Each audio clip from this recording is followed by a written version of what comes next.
Hello everyone, good morning সবাইকে। আজকে আরও একটি নতুন দিনের সকলকে জানাই শুভেচ্ছা।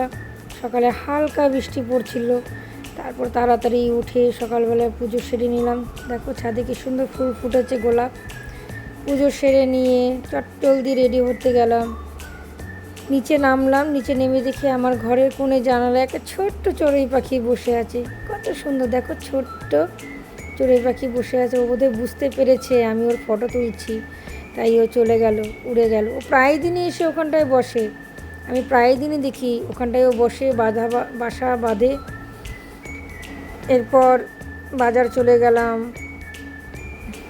আলু পেঁয়াজ নানা রকম শাক সবজি বাজার করলাম, নানান রকম জিনিস শাক সবজি কিনলাম। যা জিনিসের দাম, সকলে দরদাম করে কিনছে। আমাদের এখানে গ্রামে হাটে বাজার বসে, হাট রবিবার করেই হয়। তো কি কি বাজার হয় সেই বাজারগুলো দেখো।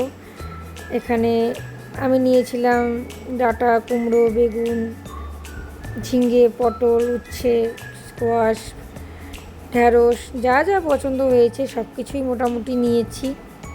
ঘরে অনেক কিছুই আছে, আর বেশি কিছু প্রয়োজন পড়েনি, অল্প কিছু বাজার করেছি। তো আমাদের এখানে রবিবারটা খুব চাঞ্চল্যকর। আমি কিছু ফুল গাছও কিনেছি, আমি কালকে সেটা শেয়ার করব। আজকের ব্লগটি বড় করলাম না, আজকের মতো এখানেই শেষ করলাম ভিডিওটি। ভালো লেগে থাকলে অবশ্যই লাইক কমেন্ট শেয়ার করার অনুরোধ রইল। এইগুলি হলো আমার বাগানের ছোট্ট ছোট্ট ফুল, যেগুলো আমি খুব সযত্নে বড় করে তুলেছি। কালকে দেখা হবে আবার।